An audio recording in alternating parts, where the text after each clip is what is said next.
Misinya diviralkan. Apa tujuan mencipta Adam dan nanti keturunan yang disebut dengan Bani Adam, disebutkan 7 kali dalam Al-Quran itu, fungsinya adalah di bumi terkait dengan ibadah.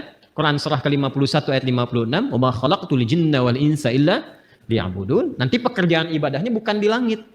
Yang di langit ada malaikat yang bertasbih, bertahmid, bertakbis. Nanti di ayat 30 terusannya ditemukan.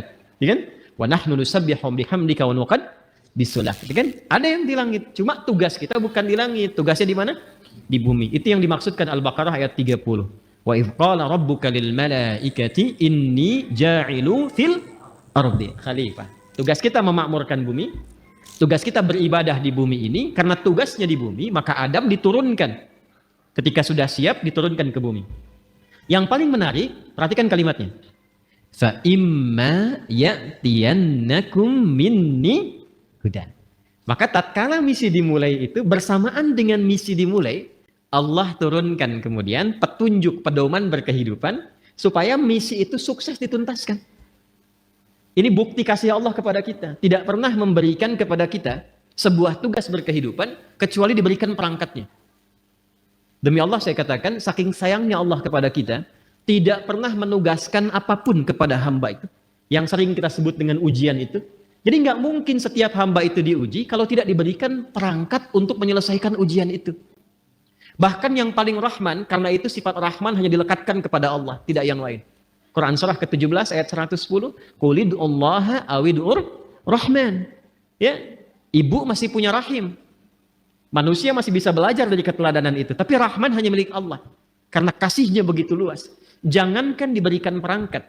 Dengan sifat rahmat Allah itu, kaidah langsung diturunkan. Allah langsung memberikan penjelasan. Tidak mungkin bahkan seorang hamba diuji melampaui batas kemampuannya.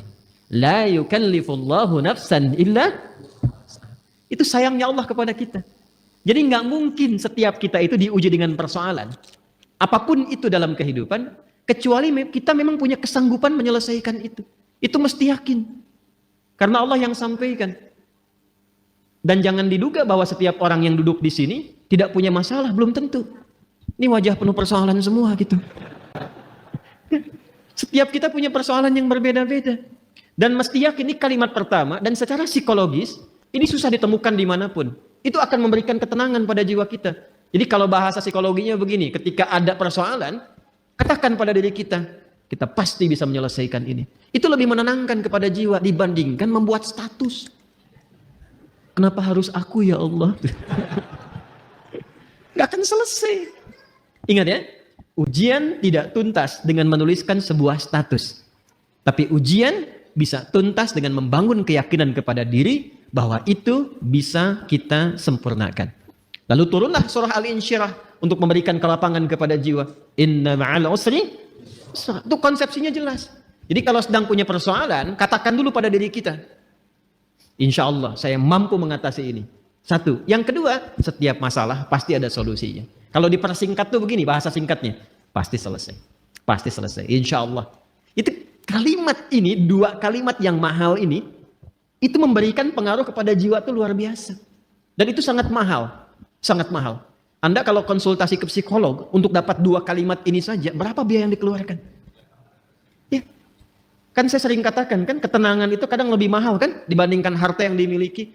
Orang untuk mendapatkan ketenangan itu mesti kadang merogoh kocek yang sangat luar biasa.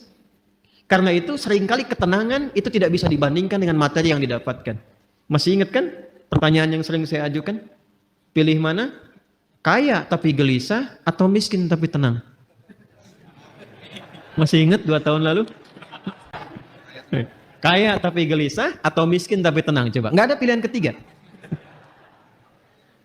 Nggak mudah kan? Baik. Nah karena itu konsepsi dasar, dalam kita berkehidupan itu mesti tenang. Saya kalau mengajar andanya nggak tenang, nggak mungkin pelajaran bisa disampaikan. Saya pun kalau sedang tidak tenang, nggak mungkin bisa menyampaikan materi dengan baik. Ketenangan itu penting. Karena itulah ketika Adam mulai diturunkan ke bumi, kalimatnya. Faman tabi'a hudaya fala khaufun. Fala khauf itu tidak ada kegelisahan. Apa lawannya gelisah? Tenang. Jadi konsepsi dasar keberhidupan di bumi itu sesungguhnya penuh dengan ketenangan. Dasarnya itu. Kapan ketenangan itu tiba? Faman tabi'a hudaya. Ketika petunjuknya diikuti. Jadi kalau ada keberhidupan kita dalam konteks apapun, apakah di rumah tangga, di pekerjaan di kantor, kehidupan sosial, yang membuat kita tidak lebih tenang, boleh jadi, maaf, bukan karena jabatan yang kurang tinggi. Mungkin bukan hartanya kurang banyak.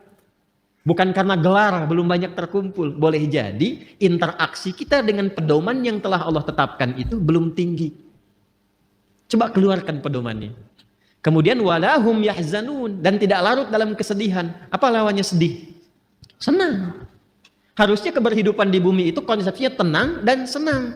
Mau di sini senang, mau di sana senang, di sini, di sana, di mana-mana. Itu memang konsep dasar berkehidupan. Kapan itu terjadi? Kapan? Bukan untuk disyairkan, dilirikan, tapi untuk dikaji ketika faman tabi'a hudaya, ketika pedoman itu diikuti. Karena itu, saking rahmannya Allah kepada kita dari sejak generasi Adam alaihissalam, kemudian berganti berketurunan, Adam, Hawa menyatu, melahirkan keturunan. An-Nisa ayat yang pertama, ya ayyuhan nasu taqu rabbakumul ladzi khalaqakum min nafsin wahidah wa khalaqa minha wa batha minhuma rijalan katsiran wa nisaa wattaqullaha alladzi tasaaluna bihi wal arham innallaha kana 'alaikum raqiba. Adam, Hawa, Quran surah 4 ayat 1 menyatu melahirkan keturunan lelaki dan perempuan. Lalu menyebar semuanya ini. Berbeda-beda tempat. Ya, boleh jadi beda RT, beda RW, beda kecamatan sampai beda benua. Bahkan sukunya bisa tidak sama. Dalam bahasa Arab perbedaan komunitas disebut dengan sya'bun, jamaknya disebut syu'ubun. Suku disebut dengan kabilah, jamaknya qabail. Maka turun Quran surah ke-49 ayat ke-13. Ya ayyuhan nasu, hei semua manusia yang berinteraksi dalam kehidupan. Jadi kalau disebutkan nas itu sifat manusia yang punya sifat sosial, akan butuh orang lain. Pasti berinteraksi. Kata Allah, hei semua manusia tanpa kecuali, yang dekat, menengah, ataupun jauh. Jadi yang merasa dekat dengan orang lain, dekat dengan Allah, atau menengah, ataupun tinggalnya di tempat yang jauh. Karena ia itu panggilan disebutkan 361 kali dalam Al-Quran, memanggil dengan semua jarak. Ayyuha, ayyunya munada, haknya tanbih. Ayyuha disebutkan 150 kali dalam Al-Quran, berfungsi untuk menguatkan dan mengingatkan. Kata Allah, saya tegaskan, saya ingatkan. Kalian semua itu, inna khalaqnakum min dzakari wa untha. Dengan keagunganku. Jadi, saking kita itu dinilai tinggi oleh Allah, maka ayatnya dibuka dengan kata inna. Menggunakan bentuk ta'zimun nafsi li ta'zimi sya'ni. Rumus cepatnya begini, rumus cepatnya. Jika ada dalam Al-Quran dibuka dengan kata inna, naknya panjang, tidak pendek. Karena ada inna. Jelas? Wal 'asr. Quran surah 103. Wal 'asr. Innal insana lafi khusr. Itu yang pendek. Innal insan. Ya, itu inna di situ huruf taukid. Inna harfu nasbin wa taukidin tansibul isma wa tarfa'ul khabara mabniyun 'alal fathi la mahalla lahu minal i'rabi. Itu gramatikal nahwunya. Tapi kalau ada panjang inna, maka itu gabungan dari inna pendek plus na panjang, singkatan dari nahnu. Rumus cepatnya kalau dibawa ke Quran terkait dengan Allah jangan diartikan jamak. Awas, kita ini ngaji ilmu balaghah, jangan diartikan jamak, enggak tepat kalau jamak. Ya, karena itu kita harus bahas dengan ilmunya. Maka di ilmu balaghah nanti itu ada kaidah begini, ada kaidah nanti disebut dengan huruf-huruf menunjukkan ta'zimun nafsi, menghadirkan keagungan zat. Keagungan zat. Nah, menariknya di Quran itu, Allah kalau sudah menampilkan keagungan zatnya, itu selalu menggunakan kata inna panjang untuk memberikan kesan bahwa informasi yang disampaikan begitu agung. Jadi ada yang istimewa di informasi itu. Nggak sama dengan yang lain-lainnya. Ada yang mahal nilainya. Istimewa sekali. Saking istimewanya, Allah menghadirkan keagungan zatnya untuk menunjukkan keagungan informasi yang disampaikan. Contoh. Tiap hari ada siang, ada malam ya. Sebelum kehidupan berakhir. Malam itu kan normal. Setiap berganti, sekarang malam. Kemarin ada malam? Ada ya? Baik. Malam itu bahasa Arabnya lail. Tapi ketika yang ada istimewa di malam itu, makanya pakai tak di ujungnya. Dari Lail jadi Lailah. Saya tanya begini, kemarin saat Ramadan, ada malam yang istimewa nggak? Namanya malam apa? Lailatul Qadar. Baik ya, kalau ada tak berarti istimewa ya. Coba lihat surahnya, surah ke-97. Bukankah ketika menyebutkan malam Al-Qadar itu di depannya pakai inna panjang? Inna anzalnahu fi, untuk memberikan kesan bahwa informasi yang disampaikan begitu istimewa. Nah, kita ini manusia itu bukan makhluk biasa. Ini makhluk istimewa, Pak, Ibu. Jadi jangan melihat diri kita itu sebagai sesuatu yang rendah, tidak. Allah murka itu. Ya, kita itu makhluk yang istimewa. Saking istimewanya, itu Allah sudah menyampaikan dengan kalimat yang sangat indah dan menghiasi kita dengan segala kemuliaan dari ujung kepala sampai ujung kaki. Itu mulia. Buka Quran surah ke-17 Al-Isra ayat ke-70. Walaqad karramna bani Adam. Tuh, ada lam, ada qad. Lamnya taukid, qadnya tahqiq. Ya, jadi qad itu bisa tahqiq, bisa takrib, bisa taukid. Walaqad karramna, dan aku tegaskan kata Allah, aku jamin. Dengan keagunganku kata Allah, aku berikan semua sifat-sifat kemuliaan pada semua anak cucu Adam. Jadi dari ujung kepala sampai ujung kaki itu kita itu mulia. Ingat, harus paham ini ya. Saking mulianya kita ini dijaga oleh Allah supaya semua bagian tubuh kita itu tidak berinteraksi dengan segala yang bersifat hina. Karena itu semua fungsi tubuh kita harus digunakan pada yang baik-baik, pada yang mulia-mulia. Untuk itulah kenapa ada ayat turun membimbing tentang bagaimana cara menatap. Jadi melihat saja diatur. Kalau binatang kan tidak diatur. Coba lihat, monyet kan segala dilihat kan? Halo? Kenapa jadi tegang begini? Coba keragunan. Lihat monyet. Monyet segala dilihat kan? Apa saja dilihat? Pisang dilihat. Kacang dilihat. Antum dilihat. Ibu-ibu mau pakai jilbab, mau nggak pakai jilbab, dilihat juga. Mau yang ada aurat, yang terbuka aurat, yang tertutup, dilihat juga. Itu siapa? Monyet. Saya ulang, itu siapa? Monyet. Jangan disalahkan. Ada ibu-ibu lewat misalnya aurat terbuka, dilihat. Wih, haram, nggak bisa, monyet kok. Karena kita bukan monyet, kita bukan binatang, maka diatur. Penglihatannya diatur. Jangan melihat yang tidak mulia, kata Allah. Karena matamu itu mulia. Maka turunlah Quran surah Cahaya. Surah 24. Ayat 30 untuk laki-laki. Ayat 31 untuk perempuan. Qul mu'minina yaghuddu min absar. Wa qul mu'minati yaghuddna min absar. Kata Allah, kamu itu makhluk mulia. Karena itu pandanganmu pun harus mengarah pada yang baik saja. Ketika yang dipandang itu nggak bagus, palingkan. Ghaddul basar itu bukan nggak boleh lihat. Ketika yang dilihat tidak layak, jangan dilihat. Gambar-gambar yang tidak elok, jangan dilihat. Tontonan yang tidak bagus, jangan dilihat. Proyek yang bukan punya Anda, jangan dilihat. Alas kaki keluar dari sini bukan punya Anda, jangan dipaksakan dilihat-lihat. Paham? Kenapa? Karena kita itu mulia, maka muncul hukum haram. Haram itu akarnya seakar dengan kata hurmah. Diserap ke dalam bahasa Indonesia menjadi hormat. Hormat itu dari bahasa Arab. Asalnya hukum haram itu, ini dasarnya filosofinya, maknanya. Kenapa hukum haram ini muncul? Dasarnya bukan ingin membatasi manusia beraktivitas, bukan. Tapi Allah menginginkan kehormatan kita terjaga. Jangan dilakukan. Kalau kamu mengerjakan ini, kehormatan kamu runtuh di hadapan Allah dan manusia. Coba silahkan cek. Kalau ada orang mencuri dan diketahui mencuri dipublikasikan, kehormatannya runtuh tidak? Runtuh. Pezina diketahui, runtuh. Pembegal, pencuri, perampok, koruptor, terbuka, runtuh. Allah tidak ingin. Allah tuh sayang dengan kita. Jangan sampai terjadi. Jadi tidak harus semua dilihat.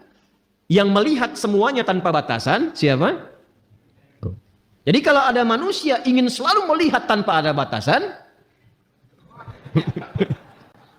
ya patut dipertanyakan, di mana nilai kemanusiaannya? Jelas sampai di sini?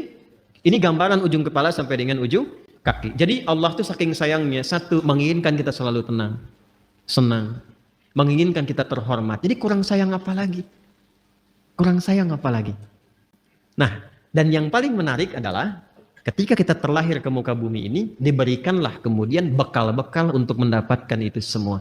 Ini karena edisi spesial, saya akan menggali ini saja, karena ini sekaligus yang memberikan sebuah petunjuk langsung dari Al-Quran dan hadis-hadis Nabi Muhammad SAW untuk mendapatkan ketenangan tadi, kenyamanan tadi, keterjagaan tadi. Maka sejak manusia terlahir, diberikanlah fitrah berkehidupan, ditanamkan dalam jiwanya yang akan menjaga dia tetap dalam status yang terhormat di hadapan Allah. Itulah potensi fitrah yang disebut dengan takwa. Maka turunlah Quran surah ke-91 di ayat 7 sampai dengan ayat 10. Wa nafsi wa ma sawwaha. Dan demi jiwa setiap manusia yang disempurnakan penciptaannya. Fa'alhamaha fujuraha wa taqwa. Maka demi menyempurnakan itu ditanamkanlah pada dirinya fitrah, potensi-potensi kebaikan, yaitu satu katalisnya namanya fujur, dan inti hidup berkebahagiaan itu yang disebut dengan takwa.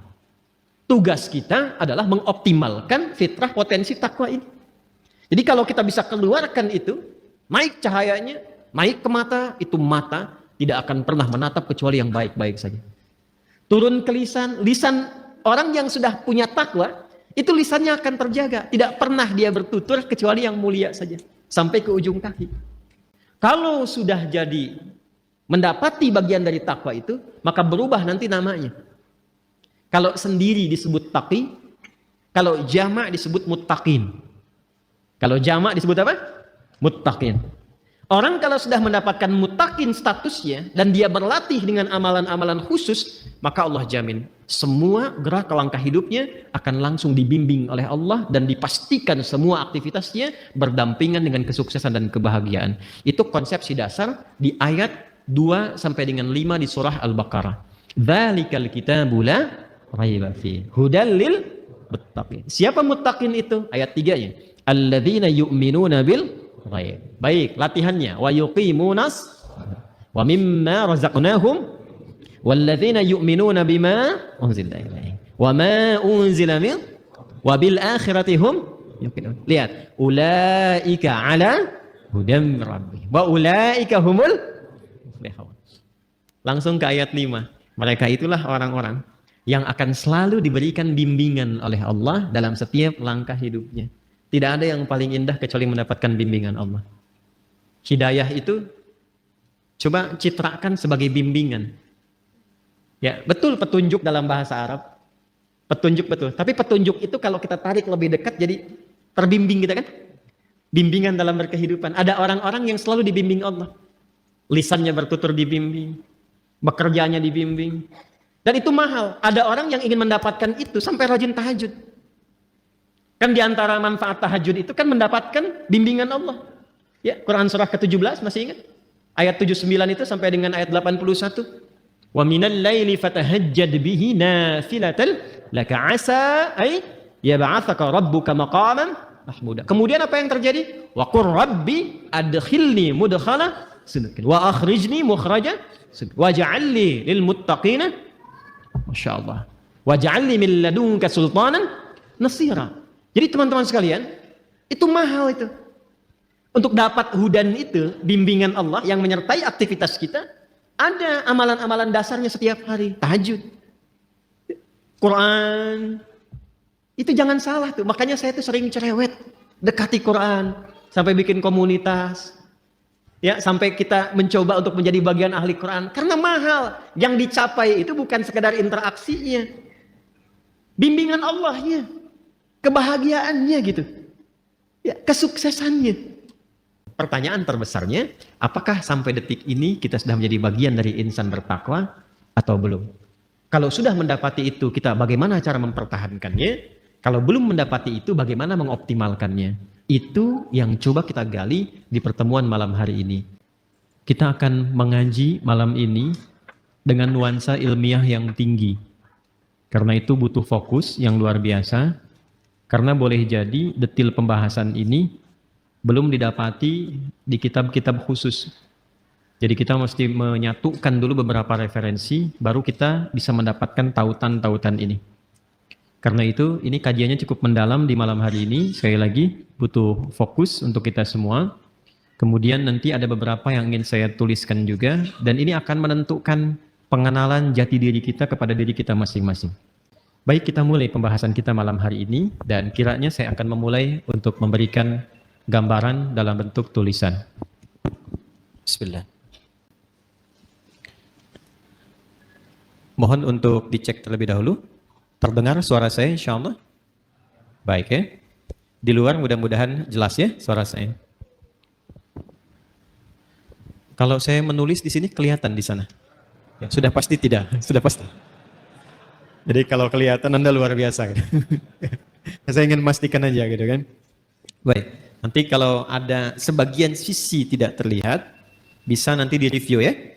Pada kajian yang telah terekam di YouTube, nanti dicek kembali. Dan memang dalam kehidupan itu seperti itu. Kita tidak bisa memuaskan semua kalangan. Ya, yang bisa kita lakukan memberikan yang terbaik, sekalipun tidak mengharapkan kepuasan bagi seluruh kalangan. Jelas sampai di sini? Baik ya. Ibu kelihatan Bu? Belum ya, belum saya tulis. Luar biasa. Baik, bismillah. Ini saya akan membuat seperti ini dulu. Nah. Oke. Enak ya. Kurang lebih kotak seperti ini. Sudah? Baik. Lalu saya buat lagi lebih kecil skalanya seperti ini. Ya. Kadang-kadang orang sekarang ada yang membuatnya seperti ini. Ya. Kita hapus saja ya. Jangan menggoda, saya sudah berkeluarga. Dah, oh susah dihapus rupanya. Memang kalau hati sudah tersakiti agak sulit untuk dikembalikan. Dah. Ya sudahlah, ini bagian yang terakhir. Ini takin begini. Ya, baik. Gambar apa ini? Sudah ya? Baik, lihat baik-baik sekarang. Sekarang baru akan saya berikan namanya. Kotak besar bagian terluar tertuliskan dengan nama Sadrun. Sadrun, Sad, Dal, Ra. Jamaknya Sudur. Sudah? Tenang, pelan-pelan dulu. Saya tes ya. Kotak besar bagian terluar diberi nama dengan apa? Sadrun. Jamaknya apa? Sudurun. Di dalam kotak ini ada yang skalanya lebih kecil. Yang kedua ini, setelah kotak yang besar, di dalamnya ada lagi. Ini ilustrasi saja ya. Saya buat kotak lagi, diberi nama qalbun. Qalbun. Jamaknya qulubun. Ya. Namanya qalbun, jamaknya apa? Qulubun. Baik. Pelan-pelan. Di dalam kotak ini ada yang paling kecil. Ingat, ada 3 ya. Ada 3. 1 sadrun, jamaknya sudurun. Kedua qalbun, jamaknya qulubun. Yang paling dalam ini namanya nafsun. Nafsun.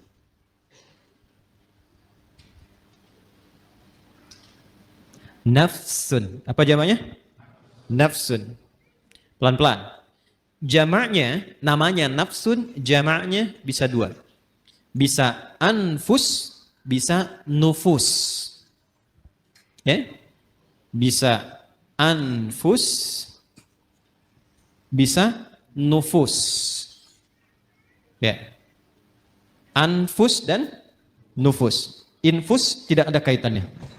Ya. Jadi nafsun jamaknya anfus dan nufus. Sudah. Di dalam nafsun ini ada 2 fitrah yang Allah tanamkan dalam jiwa kita. Dan ini inti kehidupan kita ada di sini. Inti kehidupan kita. Jadi seseorang mengalami kehidupan, kalau tinjauan dari fisikanya, biologinya, kan? Ketika jiwanya, rohnya sudah ada, maka dia mulai bergerak, maka dipandang hidup. Tapi bagaimana dia bergerak itu ada inti kehidupannya. Maka di dalam nafsun ini ada inti hidup kita. Ada dua ditanamkan di dalamnya. Satu, ada kutub positif, disebut dengan takwa. Ada lawan dari sini, terlihat sekilas lawan. Padahal nanti intinya sebetulnya sebagai katalis ya, untuk mensupport supaya nilai takwa ini muncul. Yang kedua disebut fujur namanya. Ya. Dan ini nanti sifat kehidupan, ini akan seperti ini. Selalu ada positif, negatif. Kutub positif, kutub negatif. Apapun itu, kalau mau ditarik ke dunia elektrik juga seperti itu. Di baterai itu kan ada kutub positif, ada kutub negatif. Di kimia itu di atom ada proton, ada elektron. Gitu kan ya? Baik. Kita lepaskan dulu semua itu. Kita kenali diri kita saja supaya tidak terlampau melebar.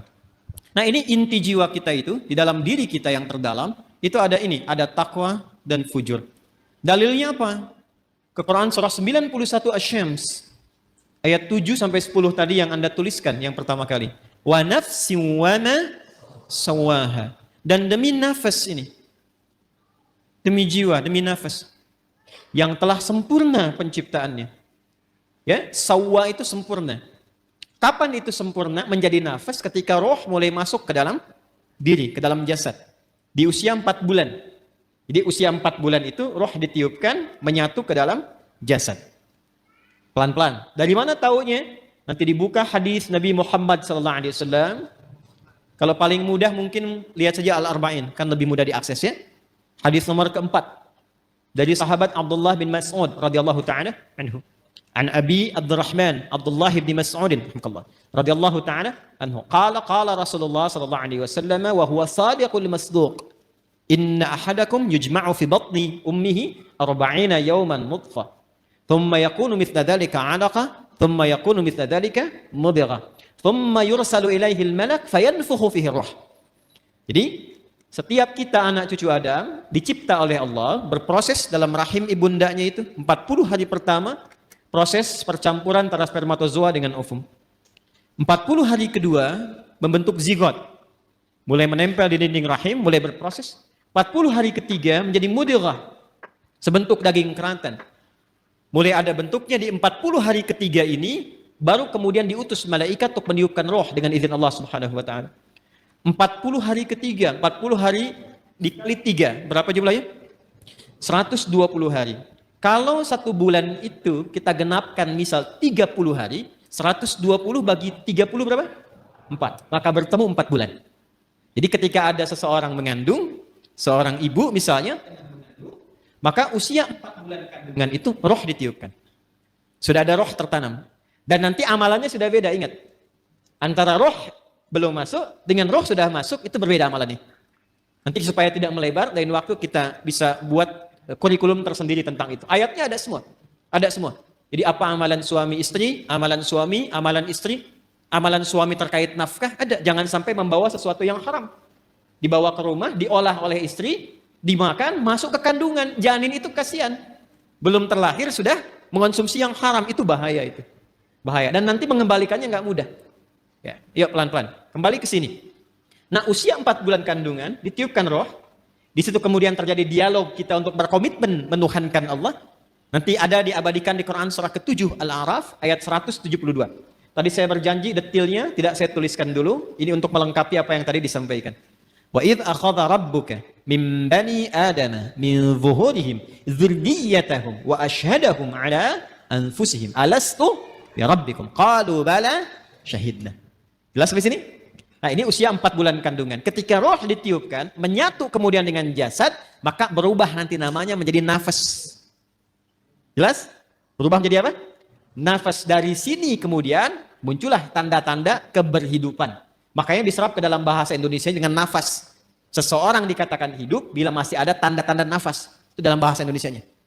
Paham sampai sini? Nah, ketika sempurna itu, dari mana taunya?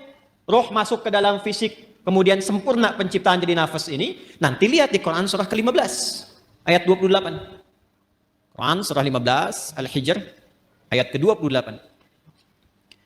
Wa idh qala rabbuka lil malaikati inni khaliqum bashara min salsalim min hamaim masnun. Teruskan ayatnya. Fa idza sawaituhu. Nah, ini ada kalimatnya sawaituhu. Fa idza sawaituhu wa nafakhtu fihi min ruhi. Maka bila aku telah sempurnakan sawaituhu, penciptaannya itu, dengan cara meniupkan roh, sudah masuk ke dalam bagian tubuhnya itu, ya, maka mulai sempurna penciptaan berproses di situ. Kata sawaituhu itu asalnya dari kata sawwa yusawwi, taswiyatan. Ya. Ini asalnya ya nih. Jadi makanya kalau bersambung dengan dhamir kembali ke ya. Sawwaitu, tu-nya ke Allah, dhamir ana, ya. Hu-nya kembali ke kalimat semula, ke bashar. Fa idza sawaituhu, maka bila makhluk manusia ini mulai akan masuk fase sempurna penciptaannya. Jadi kalau tampilan fisiknya disebut bashar, nanti ada 5 nama ya. Agak lompat sedikit, manusia setidaknya disebut dengan 5 nama.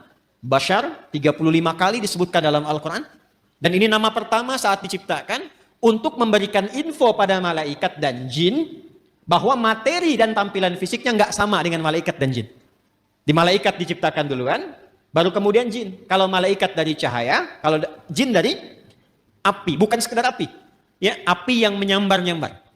Makanya ayat 27-nya disebutkan jin dulu. Quran surah ke-15 ayat 27 itu jin dulu. Wal janna khalaqnahu min qablu min naris samum. Dan kalangan jin itu diciptakan sebelum manusia, bahan dasarnya api yang menyambar-nyambar, menyala. Manusia beda, disebut dengan bashar. Menunjuk pada tampilan kulit yang halus, secara fisikal beda dengan malaikat dan jin. Ini kata dasarnya sawwa nih. Ya, sempurna. Jadi ketika disebut sempurna itu, kalau rohnya sudah masuk ke dalam jasad. Ketika masuk itu menjadi nafas. Dari mana taunya? Tafsir ke Quran surah 91. Ayat 7 itu sampai dengan 8. Wa nafsin wa ma sawwaha. Dapat sawanya nih. Ya. Dan demi nafas yang telah sempurna, tertanam, sempurna, tercipta dalam jiwa itu, menyatu ke dalam tubuh kita itu, maka ketika sempurna itu terjadi, diilhamkanlah fa'alhamaha fujuraha wa taqwaha. Nah, jadi dalam jiwa setiap kita yang hidup itu ada inti kehidupan. Intinya di sini, fokus ini ya. Ini yang paling penting. Intinya ini, takwa ini. Jadi generator hidup kita itu ada di jiwa takwa. Kutub positifnya. Sederhananya, bahasa singkatnya, ini kalau kita gali terlalu panjang nanti, kecuali kalau mau ngaji sampai subuh. Mau sampai subuh di sini? Silakan, saya jam 9 selesai. Ini panjang nih, karena harus membahas 115 kata dalam Al-Quran. Nanti takwa disebutkan 115 kali dan derivasinya, lawannya nafsu 115, jadi kalau mau bahas itu, mungkin bisa sampai subuh yang 2 hari ke depannya. Takwa secara singkatnya saja adalah akumulasi setiap sifat-sifat kebaikan. Dalam istilah Al-Quran, sifat baik itu seringkali ditampilkan dengan diksi atau dengan kata khair namanya. Khair. Wah, ini kalau ngajinya agak dalam, agak panjang kita. Khair. Ada baik secara fisik, jasmaninya bagus, sehat, baik. Itu biasanya orang Arab menyebut dengan kata thayyib. Thayyib. Kata thayyib pertama ada di Al-Baqarah ayat 168. Ya ayyuhan nasu kulu mimma fil ardi halalan thayyiban. Jadi kalau kita mau makan, kata Al-Quran, coba cari bahan makan itu, bahan dasarnya dengan cara yang legal. Jangan melanggar hukum. Jangan mencuri, jangan korupsi, jangan merampok, membegal, mengambil hak orang lain, jangan dilakukan. Kalaupun sudah dapat dengan cara yang halal, maka cari yang dikonsumsi itu yang menyehatkan untuk tubuh. Jadi tidak semua yang diinginkan itu mesti dimakan. Ini satu kalimat ini kalau benar dipraktekkan, insya Allah tubuh kita itu sehat. Jadi kata Al-Quran, kalau mau makan, cari yang menyehatkan. Boleh, silahkan. Mungkin variasi menunya ada, tapi sekiranya tidak menyehatkan, tidak harus dikonsumsi. Jelas ya? Itu indah sekali. Sehingga membuat tampilan fisik kita itu sehat. Sambal, bagus. Tapi sambal satu baskom, tidak bagus. Membuat fisiknya sehat, kuat, itu namanya apa? Thayyib. Tapi kan tidak semua yang fisiknya sehat itu sifatnya juga sehat. Kan ada orang-orang yang tampilannya bagus, rapi, bersih, fisiknya kuat, tapi sifatnya kan nggak baik juga. Kan ibu tahu ya, Bang Thayyib itu. Dia kan sehat sebetulnya kan, fisiknya kuat. Tapi 2 kali puasa, 2 kali lebaran, pulang-pulang. Ada apa itu? Ah, sekarang banyak yang fisiknya bagus. Berdasi, berjas, tapi pencuri juga. Ya, penipu juga. Ya, dan turunan-turunan yang lainnya. Kita tidak menginginkan itu. Ketika kebaikan fisik diiringi dengan kebaikan sifat, maka sifat itu disebut khair namanya. Khair. Nanti ada 6 ya. Ini untuk informasi saja cepat karena kita nggak mau bahasin terlalu jauh. Ada thayyib, ada khair, ada ma'ruf, ada ihsan, ada salih. Yang ke-6 ada birrun. Ya. Nanti lain waktu kita bisa turunkan kalau sedang membahas itu. Ya. Sekarang kita beralih ke sini saja dulu, ke khair. Jadi khair itu semua jenis-jenis sifat yang kita nilai baik. Jujur baik tidak? Itulah khair. Sabar baik? Baik, sabar. Rendah hati, tawadhu. Jadi semua sifat-sifat baik itu ada di sini. Karena itu yang paling menarik, masyarakat di zaman jahiliyah yang kehilangan sifat-sifat baik itu, sehingga seakan tidak mengenal sifat baik. Yang kaya ada, tapi karena tidak kenal sifat baik, kekayaannya digunakan pada yang tidak baik. Yang pintar ada, tapi karena tidak mengenal sifat baik, kepintarannya digunakan untuk berbuat yang tidak baik. Karena itu di zaman jahiliyah komplit semua. Pezina banyak, pemabuk ada, pembegal komplit, bahkan sekampung begal semua ada di kota Ghifar itu. Ya, ada semuanya. Tapi ketika Allah Subhanahu wa taala menghendaki memilih Rasulullah sallallahu alaihi wasallam, memberikan pencerahan, membawa risalah rabbaniyah dengan Al-Qur'an itu, maka alhamdulillah berhasil merubah, mentransformasikan dari masyarakat jahiliyah, dikenalkan sifat-sifat baik lewat Quran itu. Ditunjukkan, dibimbing. Sehingga berubah. Kebayang enggak teman-teman sekalian? Enggak kan? Kan belum saya sebutkan. Dari yang tadinya itu keras, preman, jadi kekerasannya dialihkan pada ketegasan. Sehingga dibawa kemanapun jadi berkeadilan. Yang tadinya itu seorang yang royal, ya, dibawa kepada sifat-sifat sedekah, jadi senang berbagi. Yang tadinya angkuh, jadi tawadhu. Sehingga ketika mereka pun kemudian ikut Nabi ke Yathrib, Yathrib itu satu tempat yang sangat tertinggal jauh, ekonominya resesi, di bawah resesi. Kencang lah. Konflik sosialnya tinggi. Aus Khazraj itu 6 abad belum pernah selesai pertikaiannya. Dibawa risalah ke sana, sifat-sifat ini muncul, jadi berubah menjadi suasana kota yang tercerahkan. Semua sifat baik ada di situ dan kisahnya viral. Sampai viral ke seantara wilayah Jazirah Arab, sehingga kalau orang mengatakan ada orang jujur di mana? Di sana tuh, Yathrib itu. Kalau mau cari orang paling tawadhu, ada di sana tuh. Sehingga ketika dikenal suasana kota, dalam bahasa Arab disebut Madinah, yang tercerahkan penuh dengan cahaya munawwarah, maka dikenallah sampai dengan sekarang Al-Madinah Al-Munawwarah. Maka dipersaksikan langsung oleh Allah Subhanahu wa taala perubahan itu dari kalangan-kalangan komunitas pada masa itu, berubah dari jahiliyah menjadi punya sifat-sifat baik. Umat yang punya sifat-sifat baik disebut khair ummah. Maka turunlah Quran surah ketiga Ali Imran ayat 110 untuk memberikan keterangan itu. Kuntum khaira ummatin ukhrijat linnasi ta'muruna bil ma'ruf wa tanhauna 'anil munkar wa tu'minuna billah. Yang ingin saya katakan, kumpulan semua sifat-sifat baik ini kalau kita kumpulkan, akumulasinya itu ada di takwa di sini. Karena itu setiap manusia yang terlahir itu punya kecenderungan berbuat baik, siapapun dia. Itu diantara fitrah. Nah, ini yang disebut fitrah itu ini. Jadi kembali ke fitrah itu kembali ke sini. Ya, kembali ke fitrah, kembali ke sini. Menjadi lebih meningkat, tereksplor jiwa takwanya. Apa di antara fitrah itu? Yang pokok 2. Satu adalah kecenderungan pada kebaikan. Karena itu manusia sejelek apapun itu tetap sebetulnya punya fitrah baik dalam jiwanya. Punya fitrah baik. Karena itu pencuri pun itu pada hakikatnya nggak mau dicuri. Silahkan cek. Ya, pencuri pun nggak mau dicuri. Ya, siapapun penipu pun nggak mau ditipu. Kan saya pernah cerita 2 tahun lalu, masih ingat? 2 tahun lalu kan? Ya kan? 3 orang pencuri, 1 ketuanya, 1 asisten, yang 1 anggota kan?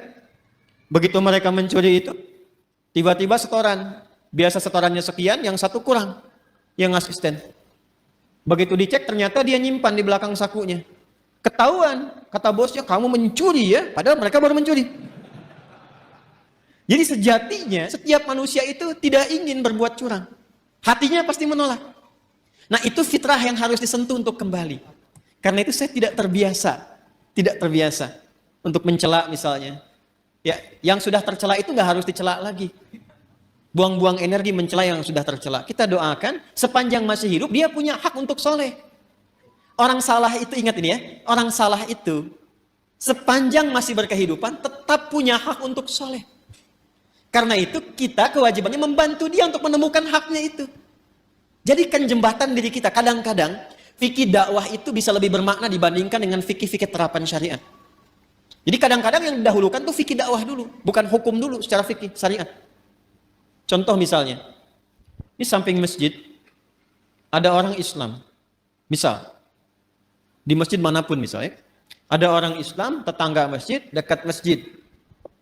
Ilustrasinya, ini masjid misalnya, di sini rumah, ya jarak 5 meter, ini speaker masjid ke sini misalnya. Ya. Sepeda ada, motor ada, mobil ada. Tapi masih belum mau ke masjid. Tetangga masjid mengaku beriman, nggak mau ke masjid. Apa hukumnya? Oh, bakar rumahnya. Enggak. Ya. Nah, sebelum kita berbicara hukum haram, hukum halal, hukum ini itu, kita baca dulu dengan fikih dakwah. Hukumnya ajak dia ke masjid. Paham? Minimal kita doakan dalam sujud. Masih ingat 2 tahun lalu? Selalu begitu kan kisahnya kan? 2 tahun lalu saya pernah cerita kan? Ya, 1 kali di satu tempat komplek bagus, tapi bukan di sini. Jangan khawatir warga di sini, bukan di sini. Sebelum saya ke sini. Ada cerita, Ustaz, komplek ini mewah bagus. Tapi warganya muslim belum senang ke masjid, sehingga safnya itu sedikit gitu. Oh begitu Pak, Masya Allah saya bilang. Sudah didoakan? Sudah ditengok? Belum. Kalau begitu begini Pak, besok Bapak beli buah. Habis subuh, libur, ya Sabtu, dari masjid bawa buah, mampir ke rumahnya dia. Yang muslim itu yang belum ke masjid. Nanti Bapak ke situ, kalau dia tanya, Assalamualaikum, aja apa kabar? Bapak bilang, Waalaikumsalam warahmatullahi wabarakatuh. Dia, Bapak sehat, saya kira Bapak sakit, nggak kelihatan di masjid, ini ada buah gitu. Coba aja dulu. Itu alhamdulillah tuh. Pekan depannya, nambah jamaah itu. Udah ke masjid. Kadang-kadang itu masih didahulukan deh. Itulah khair. Itulah khair. Jadi akumulasi dari setiap ini, khair itu membentuk karakteristik apa? Takwa. Nah ini mesti dioptimalkan. Karena kalau ini keluar, setiap kita insya Allah otomatis jadi orang baik. Ya pasti dia orang baik tuh, insya Allah. Karena Allah yang jamin. Ini mesti dioptimalkan. Nah untuk menjadikan percepatan ini keluar, maka ada katalisnya. Belajar kimia ya? Ya. Kan ada ikatan-ikatan dia, termasuk yang mempercepat. Untuk mempercepat ini keluar, muncul. Ya, kalau mangga pengen cepat matang, dia apa? Dikarbit ya, bahasa sederhana dikarbit ya. Ini ada katalis supaya cepat keluar ini muncul, maka diciptakanlah lawannya. Lawan ini sejatinya bukan lawan kontra, tapi untuk memberikan stimulus supaya yang ini cepat keluar. Disebutlah fujur namanya. Maka setiap ditemukan sifat baik di sini jujur, maka akan ada lawannya di sini di fujur. Misal, di sini ada jujur, di sini pasti ada dusta. Anda sekuat apapun membuat kalimat, tidak ada dusta di antara kita, tetap dustanya ada. Karena ini bawaan untuk mempercepat ini keluar. Sabar di sini ada amarah. Tawadu, rendah hati di sini ada sombong. Ya. Karena selalu berlawanan. Wa min kulli syai'in khalaqna zawjaini la'allakum tadzakkarun. Segala hal itu aku ciptakan berlawanan supaya kalian sadar, kata Allah, hanya aku yang tunggal, yang tidak punya pasangan. Itu ada di Quran surah 51 ayat 49. Nah, konsepnya begini. Teruskan. Wa nafsin wa ma sawwaha fa'alhamaha fujuraha wa taqwaha. Nah, konsep dasarnya ayat 9-nya. Kalau kita bisa mempraktekkan ini, insya Allah lebih damai, lebih tenang, lebih bahagia. Walaupun mempraktekkan tidak semudah mengucapkan. Qad aflaha man zakka. Dijamin kata Allah. Jadi qad itu ada tahqiq, ada takrib. Takrib itu untuk mendekatkan sesuatu. Jadi kalau informasi ada pakai qad berfungsi takrib, artinya momennya sudah dekat. Misal, kan kalau mau salat ada iqamah ya? Qad qamatis salatu, qad qamatis salah. Nah, dengar itu? Dengar ya? Qad qamatis salah, maksudnya apa? Salat sudah dekat, siap ditunaikan. Qadnya takrib di situ. Ada yang bermakna tahqiq, taukid, penguat, penjamin. Ya, yang di sini itu penjamin, penguat. Ya, qad aflaha man zakkaha. Kata Allah, aku jamin. Orang akan mendapatkan atau cenderung lebih bahagia, lebih sukses, lebih nyaman hidupnya, zakkaha bila mampu menyucikannya. Ini mahal sekali kalimatnya. Teman-teman, ikhwan, ibu dan bapak, mencuci, tahu mencuci? Sudah pernah nyuci kan? Mencuci, misal, mencuci pakaian, baju. Kalau ada orang mencuci baju, maaf, yang dibuang itu kotorannya atau bajunya? Kotorannya, yakin ya? Bukan bajunya kan? Oh ya. Jadi kotorannya. Supaya apa dicuci? Bersih. Apa lawannya bersih?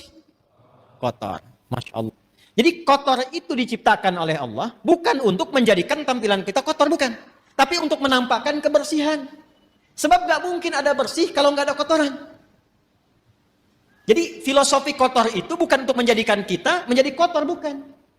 Tapi supaya bersihnya tampak. Sebab kalau nggak ada kotornya ngapain dicuci? Jelas ya? Nah, jadi ini poinnya. Jadi cara membacanya itu, ini kalimatnya tinggi. Makanya dibacanya nanti pakai isti'arah di balaghah. Membacanya tinggi sekali. Jadi mencuci itu bukan bermaksud menghilangkan jiwanya. Bukan. Bukan menghilangkan pakaiannya. Tapi ditampakkan lawannya ini supaya yang bersih muncul. Gelas bisa dilap. Kapan dilap? Kalau kelihatan ada debunya. Wajah dilap-lap. Kenapa? Karena ada kotoran yang tampak di wajah. Kalau nggak ada yang kotor ngapain dilap? Jelas ya? Baik. Nah ini cara membacanya, terapkan ke sini. Amarah itu diciptakan bukan ingin menjadikan seseorang itu pemarah, bukan. Tapi supaya sabarnya muncul. Sebab kalau marah nggak diciptakan, bagaimana sabar bisa muncul? Tuh, kan? Di luar nggak tahu tuh. Ya, coba deh begini. Maaf ya, ibu dan ibu. Suami pulang dari kantor ke rumah nih. Pokoknya nggak ada apa-apa, nggak ada hujan, nggak ada angin, nggak ada macam-macam, nggak ada permasalahan. Begitu buka pintu, assalamualaikum, ibu jawab waalaikumsalam, ibu langsung bilang, sabar ya pak, sabar gitu. Kira-kira respon pertama apa yang akan ditampilkan oleh suami? Mama sehat. Nggak mungkin kan itu muncul, kecuali ada amarah dulu, baru sabar muncul. Jadi ternyata sabar itu bisa muncul kalau amarahnya sudah keluar. Maka cara memandang setiap persoalan itu paling gampangnya, ingat ya, tadi saya katakan mudah diucapkan, tapi juga tidak mudah untuk dipraktekkan, perlu berlatih. Ketika ada sesuatu yang tidak disukai, cepat cari lawan yang disukai. Karena fujur itu ditampilkan supaya takwanya muncul. Jadi kalau sekiranya Anda melihat berita, mendengar misalnya, ya, ada yang berdusta, tandanya kita harus jujur. Ada yang sombong, tandanya kita harus rendah hati. Ada yang cemberut, lawan cemberut apa? Senyum. Ada yang menangis, lawan menangis apa? Ibu pulang ke rumah, datang suami. Suami lihat istri sedang cemberut. Ya kan? Waalaikumsalam. Ini ada gelang baru 1 kilo. Oh, biasa. Tapi kan ini nggak mudah. Apalagi kalau ada persoalan-persoalan hikmah. Kadang-kadang nggak seperti itu pula. Tapi ini standarnya. Jadi yang saya ingin katakan adalah, itu di takwa semua sifat baik. Yang fujur itu katalis, stimulusnya supaya cepat naik. Persoalannya apa? Persoalannya, kalau fungsinya itu tidak sesuai seperti yang Allah tetapkan. Jadi keluar dari fungsi. Nah ini yang diinginkan oleh setan. Setan itu sejak mula dia mengajukan proposal untuk menggoda anak cucu Adam dan ikut turun ke bumi, dia sudah mengajukan permohonan kepada Allah untuk menggoda, memanfaatkan sifat fujur supaya dia berdiri sendiri, bocor. Keluar punya jalur sendiri. Yang seharusnya mensupport takwa muncul, dibikin bocoran di sifat fujur itu supaya keluar sendiri punya jalur. Itu ada di Quran surah keempat An-Nisa ayat 118. Ya. La'anahullah. Kemudian dia berkata, wa qala la'attakhidanna min 'ibadika nasiban mafruḍa. Coba lihat. Nanti kalau ngaji lagi bawa mushaf ya. Ya, Quran surah keempat ayat 118. Paling kanan tuh agak ke bawah. Setan dilaknat oleh Allah, lantas dia mengajukan permohonan. Ya Allah, perkenankan aku. Ya, berikan aku kesempatan untuk membuktikan aku lebih hebat dibandingkan dengan Adam. Katanya. Selalu begitu. Caranya bagaimana? Aku ingin menggoda, memberikan sebuah jalan baru secara halus, supaya satu bagian dari dua bagian fitrah manusia itu, ya, aku berikan jalur sendiri supaya keluar. Dan dari situ muncul kemudian maksiat. Keluar bergeser. Bergeser dari jalur yang benar itu disebut dengan fusuk, ya, pelanggarannya disebut dengan asa, sifatnya disebut dengan maksiat. Maka dibuatlah oleh setan itu sebuah jalur baru, ya, dengan cara yang halus, seakan-akan tak terasa, kayak air meresap tiba-tiba basah. Dalam bahasa Arab disebut dengan was-was. Maka dia masuk dari jalur ini dari atas, sudur. Alladzi yuwaswisu fi, masuk lewat sini. Menghembuskan penyakit ke kolbu juga, ya. Kemudian tembus ke sini ke nafas, jalurnya ke sini ke fujur. Perhatikan, fokus baik-baik. Yang seharusnya bersifat begini menjadi katalis, dibikin jalur sendiri keluar ke sini. Sehingga apa? Ini amarah yang seharusnya mensupport sabar, dia keluar sendiri ke sini. Ya, kalau bahasa Rusianya tuh ujuk-ujuk ya. Yuk. Ujuk-ujuk marah aja gitu, ya. Ini kesini nih. Jadi ini keluar nih. Jadi kalau dia keluar sendiri, akhirnya menjadi sifat mandiri yang jelek, yang buruk, ya, yang buruk. Sesuatu yang buruk itu dalam bahasa Arab disebut dengan su namanya. Apa? Su. Jadi ini mandiri dikeluar nih, dusta keluar sendiri, amarah keluar sendiri. Maka dia keluar dari fujur ini kepada nafas. Keluarlah dari sini ini su. Jadi setan memberikan was-was, memerintahkan tuh amar. Ya, kalau memerintahkan kepada sifat amarah berkali-kali terus begitu. Maka muncullah Quran surah ke-12 Yusuf ayat 53. Tadi Anda tuliskan. Ya. Untuk menggambarkan itu, wa ma ubarni'u nafsi innan nafsa la ammaratum bisu illa ma rahima rabbi. Aku nggak bisa menilai diriku itu orang suci. Fala tuzakku anfusakum. Jangan menilai diri kita suci, tidak. Sepanjang masih hidup, akan selalu ada peluang setan menggoda dan membocorkan sifat fujur ini. Sehingga keluarlah perbuatan su dari nafas. Kita menyingkatnya karena nafas asalnya netral, nafas itu netral. Tapi ketika yang keluar su, kita sering satukan nafas dengan su, jadi nafsu. Oh. Ini kan bahasa kita saja ini. Asalnya begitu. Padahal nafas itu netral tadinya. Ya, nafsu itu netral. Cuma kenapa menjadi negatif? Karena ini yang dimaksudkan. Su keluar dari sinilah, ammaratun bisu. Keluarnya dari sini. Ini yang menjadikan kadang-kadang manusia alih-alih dia jujur, kemudian dia berdusta. Alih-alih dia tawadhu, kemudian dia sombong. Penyebabnya itu. Ya, penyebabnya itu. Ini yang menjadikan dalam jiwa kita selalu ada pergolakan. Ya, selalu ada pergolakan, nggak pernah berhenti, nggak pernah selesai. Ini pun Anda keluar dari sini, itu nggak selamanya langsung pada satu tujuan. Pasti akan bergolak dulu nih. Ya, ini masih macet, tar aja dulu sini dulu gitu kan. Cepat pulang, gini, macam-macam tuh. Ya, akan ada selalu seperti itu. Nah, sesuatu yang bergolak, tidak pernah tenang pada satu keadaan, itu bahasa Arabnya disebut dengan kolbun. Dari kata kolubah yaqlabu. Sesuatu yang senantiasa bergolak. Karena itu tempat bernaungnya nafas disebut dengan kolbu. Untuk memberikan kesan bahwa di dalamnya selalu ada pertarungan antara nilai-nilai kebaikan diakumulasi oleh takwa dengan bisikan-bisikan setan yang membuat fujur itu mandiri untuk keluar. Apakah Allah membiarkan begitu saja? Tidak. Allah punya sifat Rahman, punya sifat Rahim, dan rahmat Allah kepada hambanya itu tidak bisa dinilai. Saking luasnya. Saking luasnya. Maka saking sayangnya Allah kepada kita, ditetapkanlah dua hal. Dan ini yang betul-betul kita jaga. Betul-betul kita jaga. Untuk bisa mengoptimalkan takwa ini, sekaligus menekan supaya fujurnya tetap ada fungsinya. Kalau bisa kita kerjakan dan optimalkan dua hal ini, maka tidak ada tempat bagi setan untuk membangun celah pada jiwa kita. Satu, secara fitrah, Allah tugaskan malaikat untuk mensupport jiwa takwa itu. Jadi ada malaikat yang bertugas juga mendampingi kehidupan kita, yang diantaranya memberikan dorongan-dorongan pada kebaikan.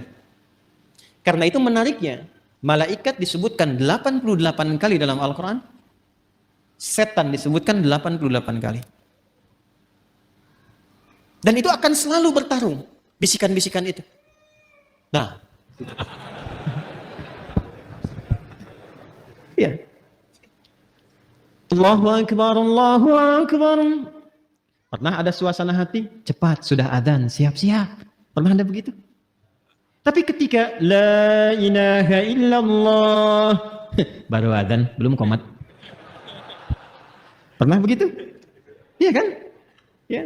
Wujuhu yawma idzin nadhirah. Wajah-wajahnya kelihatan. Ya itulah pertarungannya selalu begitu. Selalu begitu. Maka apa kata Nabi sallallahu alaihi wasallam? Istafti qalbak. Tanyakan pada jiwa hatimu yang paling dalam ketika kita berada dalam suasana-suasana untuk memberikan sebuah putusan. Jadi kalau sedang ada kegelisahan, harus memilih misalnya, kan yang paling sulit itu dilema di antara dua cinta.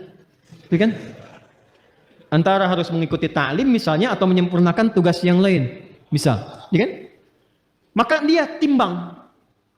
Di situ ada timbangan-timbangan, mana yang paling banyak pahalanya, mana yang paling Allah senangi, mana yang paling bermaslahat, mana yang paling banyak kebaikannya. Kan bisa jadi Anda melamar pekerjaan kan, diterima di dua perusahaan, ya kan? Maka apa yang harus kita lakukan? Salah satu jalannya adalah itu, tanyakan pada jiwa hati yang paling dalam, yang kira-kira ada unsur kebaikannya banyak didapatkan. Makanya supaya cahaya malaikat itu bisikannya kuat, maka lakukan amalan-amalan dan set tempat kita bertinggal itu, ya tempat kita beraktivitas yang sekiranya malaikat senang. Makanya di Islam itu fikihnya komplit. Di rumah misalnya ada suasana yang kira-kira malaikat gak senang, jauhi. Ya kan? Hal-hal yang kira-kira menyenangi malaikat, datangi. Sehingga melatih kita untuk selalu dekat. Apa misalnya majlis ilmu, itu banyak malaikatnya. Baca Quran ditemani malaikat. Bahkan kalau sudah lancar ada malaikat khusus menjaga. Ma'asyafaratil kiramil bararah. Orang yang lancar bacaan Qur'annya dan rajin dia mengaji, ditemani malaikat khusus. Ya, safaratil kiramil bararah. Dan kalimat kiramil bararah itu punya makna yang merubah ahli Quran ini menjadi lebih baik. Makanya saya sering katakan ahli Quran yang benar itu bukan dilihat dari berapa banyak khatamnya, berapa lancar bacaannya, dilihatnya berapa bagus perubahan pada perilakunya. Itu yang diakui oleh Quran sendiri. Di Quran surah 35 Fatir, di ayat 32, ya, thumma awrasnal kitaba alladhina istafaina min ibadina faminhum zalimun li nafsi wa minhum muqtasid, yang berhasil, wa minhum sabiqun bil khairati bi idznillah. Kalimatnya sabiqun bil khairat, ya, bukan sabiqun bil khatmah, bukan yang paling banyak khatamnya. Walaupun khatam itu bagus, ingat, yang saya maksudkan bukan tidak menginginkan khatam, bukan. Khatam itu bagus, hafal itu bagus, sampai hafal nomor posisi ini itu, tapi itu menjadi tidak bernilai tatkala tidak merubah perilaku. Itu ukurannya itu. Saya sering katakan kalau ada orang menghafal Quran atau sekolah di ma'had Quran tidak merubah perilakunya lebih baik, ada yang salah dengan cara dia menghafal. Itu gambaran pertamanya. Karena itu ketika orang-orang ini istiqamah dalam kebaikan, maka apa yang terjadi? Di surah Fussilat itu kan ayat 30, thumma istaqamu tatanazzalu alaihimul malaikatu alla takhafu wa la tahzanu wa abshiru bil jannati allati kuntum tu'adun. Nahnu awliya'ukum fil hayatid wa fil sudah, hidupnya enak. Karena Allah yang akan menyelesaikan semua urusan-urusannya. Dikirimkan malaikat menjaga. Itu ayatnya. Kalau sudah konsisten dengan amalan itu, malaikat turun. Dan perkara konsisten ini mahal. Kan saya sering katakan, itu untuk konsisten, kita butuh 9 tahapan kan. Consist 1, consist 2, consist 3, consist 4, sampai konsisten. Tahapannya apa? Nah, ini amalan yang kedua. Amalan kedua. Maka untuk meningkatkan potensi takwa itu, selain mendengar istafti qalbak, bisikan-bisikan malaikat pada kebaikan, bisikan itu bisa menjadi kuat, support itu menjadi kuat jika kita mengerjakan amalan yang kedua. Apa itu? Itulah yang disebut dengan ibadah. Dengan ibadah itu nanti amal keluar menjadi soleh. Maka muncullah istilah amal soleh. Maka desain ibadah sejatinya itu untuk kita sendiri.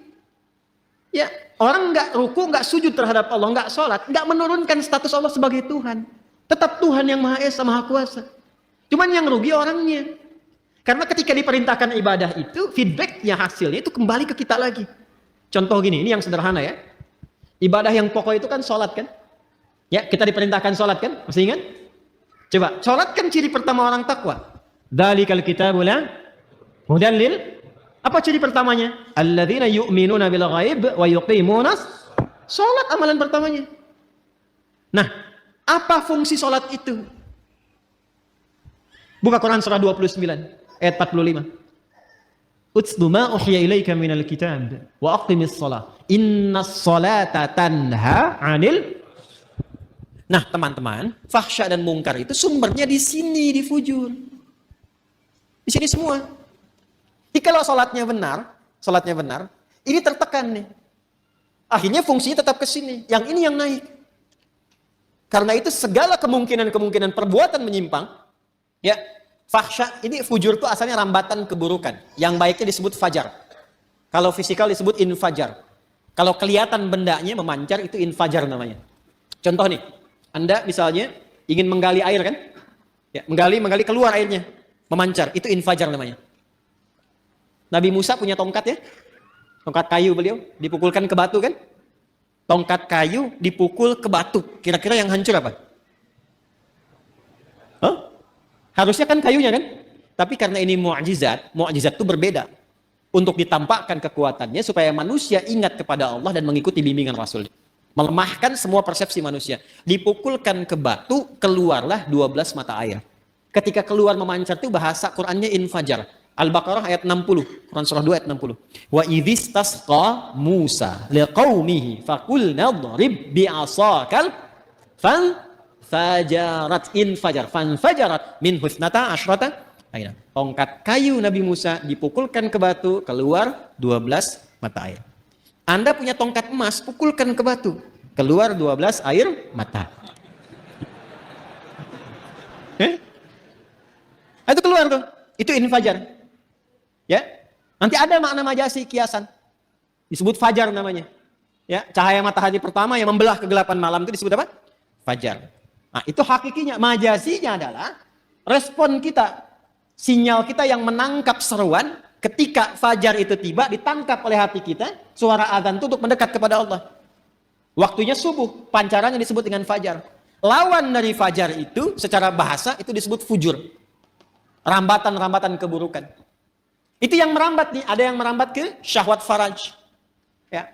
Keluarnya apa? Porno aksi, pornografi, kata-kata jorok, LGBT, ya, longsor, gempa, banjir, tsunami, macam-macam tuh. Hati-hati. Hati-hati, bencana-bencana kalau semakin banyak, ada yang harus banyak direnungkan dan dievaluasi. Nah, hal-hal yang terkait dengan fahsya, zina, pornografi, porno aksi, dan turunan-turunannya, itu yang terkait dengan rambatan-rambatan fujur yang disebabkan pada nafsu syahwat. Ada yang kedua, sumbernya merambatnya ke nafsu perut dan akal.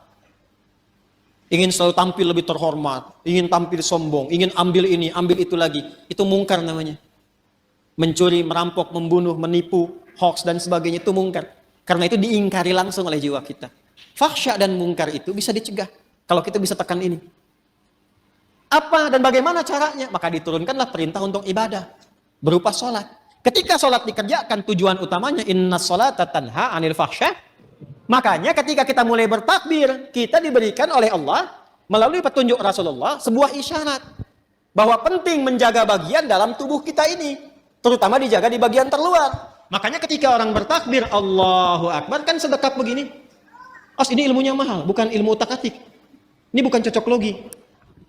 Ingat, saya sudah mengkaji dari ayatnya sampai ke hadisnya, sampai ke kitab-kitabnya. Ini ada maknanya. Semua tentang sholat itu bukan gerakan biasa.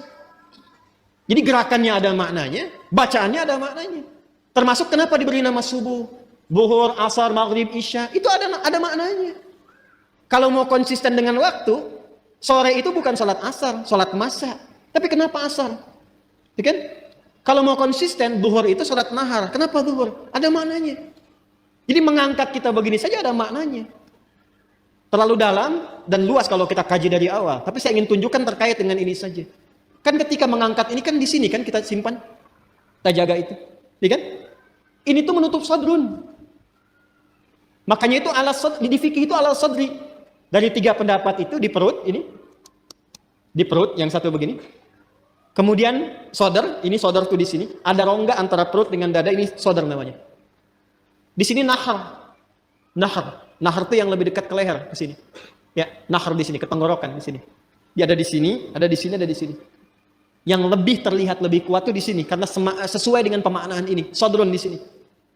Ya, jadi kita itu ketika sholat, ya, manfaat dari sholat mencegah perbuatan keji dan mungkar itu digambarkan juga dalam gerakannya. Begitu bertakbir, buang semua urusan dunia ke belakang, pasrahkan diri kita sepenuhnya kepada Allah. Makanya imam berbalik mengatakan sallu salatan muwadda'.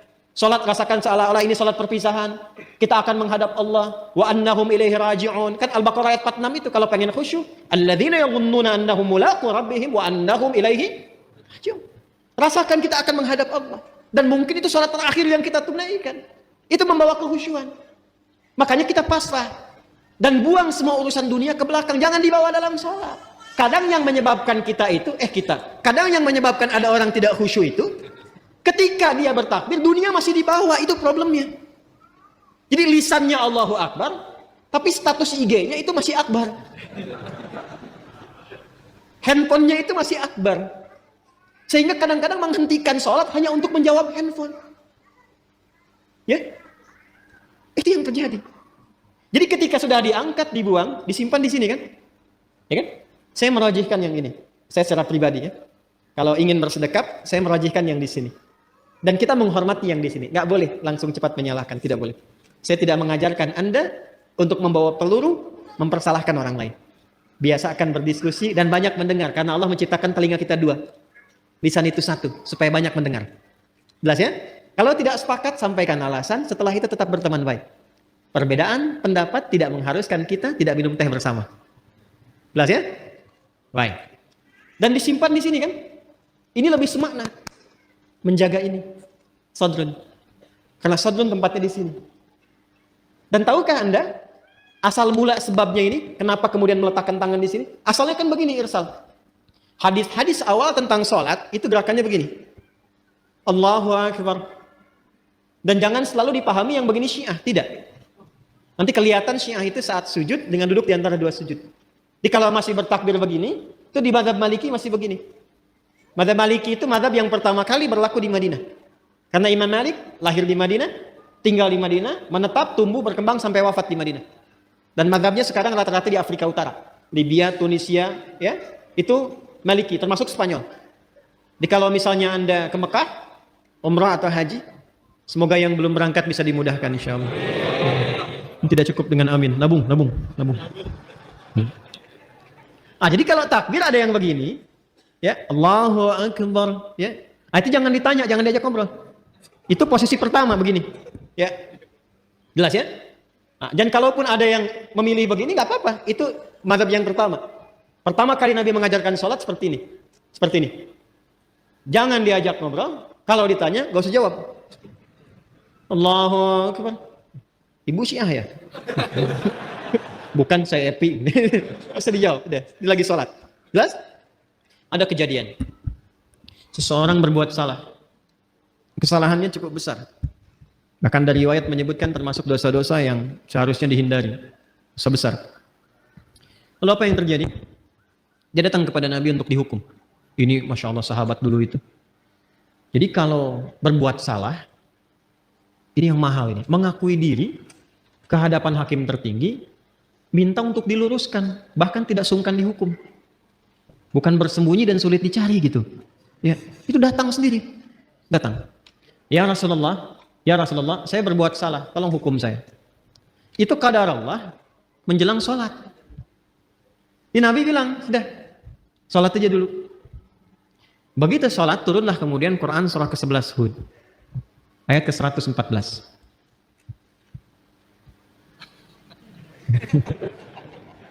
Quran surah ke-11 Hud ayat 114. Buka surahnya. Aqimis salata tarafain nahar wa zulafan minal lail. Innal hasanati yudhhibunas sayyi'at. Itu asalnya. Quran surah 11 ayat 114. Tunaikanlah salat di kedua sisi siang itu. Kemudian juga ke malamnya. Maksudnya 5 waktu. Nanti ini disinggung, ini bahasanya tinggi. Nanti yang seperti ini banyak, seperti di Al-Isra ayat 78. Aqimis salata liduluki syamsi ila ghasaqil laili wa qur'anan fajr. Lalu yang menarik ini, innal hasanati yudhhibnas sayyi'at. Semua salat yang dikerjakan itu disifati langsung oleh Allah dalam Al-Qur'an dengan nama hasanah. Innal hasanati yudhhibnas sayyi'at. Orang-orang yang mampu salat dengan benar itu akan melahirkan hasanah dan langsung menggugurkan kesalahan-kesalahannya. Jadi ayat ini sekaligus membebaskan si pelaku maksiat tadi, ya kan? Dalam ancaman hukuman itu langsung pembebasannya turun wahyu dari Allah. Dan diampuni sama Allah. Makanya ketika selesai sholat, Nabi tidak menghukum. Karena selesai masalahnya dengan taubatnya itu. Ya, selesai masalahnya. Makanya kalau ada persoalan, jangan semua masalah itu di broadcast. Dibikin status. Diselesaikan. Curhat sama Allah atau minta solusi pada yang sekiranya memberikan solusi. Saya tarik lagi, apa hubungannya dengan ini? Jadi begitu selesai tuntas ini, salat yang ditunaikan, turunlah ampunan Allah Subhanahu wa taala dan disebut dengan hasanah. Innal hasanati yudhhibnas sayyi'at. Apa hubungan dengan pembahasan kita? Sangat nyambung. Karena ketika turun ayat itu sekaligus memberikan sebuah penguat dan penegas bahwa salat itu bila dikerjakan dengan benar, termasuk rangkaian ibadah, dia mampu menekan perbuatan-perbuatan maksiat dan merubah keburukan itu menjadi hasanah. Sedangkan hasanah itu bagian dari konsepsi takwa. Coba Al-Arba'in, ini ngaji hadisnya sampai mana ya? Coba Al-Arba'in dibuka yang nomor 18 itu. Ya, kalau saya nggak keliru nomor 18 tuh. An Jundub bin Junadah wa Mu'adz bin Jabal radhiyallahu ta'ala anhuma qala Rasulullah sallallahu alaihi wasallam, ittaqillaha haitsuma kunta wa atbi'is sayyi'atal hasanata tamhuha. Kan kalimat hasanah dibuka dengan takwa di situ kan? Hei, mana hafalannya nih? Saya menghafal satu-satu bagian hidup kita itu. Ittaqillaha haitsuma kunta, tingkatkan takwamu kepada Allah dimanapun kamu berada. Kalau mampu meningkatkan takwa, akan melahirkan hasanah. Hasanah itu yang akan menutup segala keburukan-keburukan. Makanya kalau orang salatnya benar, muncullah kemudian rambatan-rambatan kebaikan, tertutup peluang-peluang setan untuk menggoda, yang keluar yang baik-baiknya saja. Itu yang menjadikan digambarkan dalam salat ketika kita kemudian angkat tangan, simpan di sini, menutup ini, tutup, jaga, dan lihat baik-baik. Cara menutupnya kan begini. Ini sekali lagi, ini bukan ilmu takatik ya. Ini hasil riset. Coba lihat baik-baik. Yang ditutup yang kiri kan? Yang tutup yang kanan kan? Begini kan? Bukan begini ya? Awas, kanan di depan, begini, yang menutup kiri di dalam. Baru begini kan? Dan ada 3 cara. 3 cara. Yang telapak ini ketemu punggung di sini. 1.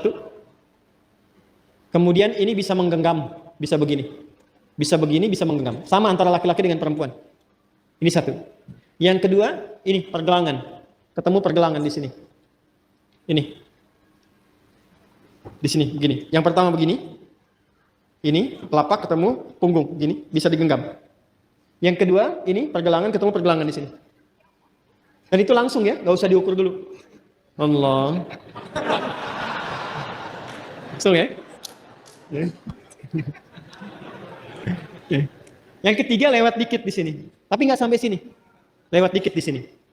Jadi di sini, lewat dikit ke sini, tapi nggak sampai ke sini. Ya, awas, nggak sampai. Dan ini nggak disukai. Bahkan ada beberapa yang menyebutkan riwayat yang sampai tidak disukai seperti orang sombong. Ya, orang sombong. Kadang-kadang kalau ngawasin proyek bangunan kan begini gitu. Jadi bukan di sini, hati-hati ya. Hati-hati yang subuh-subuh ke puncak tuh kadang-kadang begini di sini. Nah, ini lihat, ini kanan, ini kiri. Ini mahal sekali, Saya gambarkan begini. Kalau Anda berbuat sesuatu yang baik, itu sering diilustrasikan dengan kanan atau kiri? Kalau Anda berbuat sesuatu yang buruk, jangan Anda lah. Ada yang berbuat yang buruk, diilustrasikan dengan apa? Kanan atau kiri? Aliran kiri, umumnya dianggap baik atau buruk? Pemikiran kiri, nyeleneh kan? Umumnya buruk kan?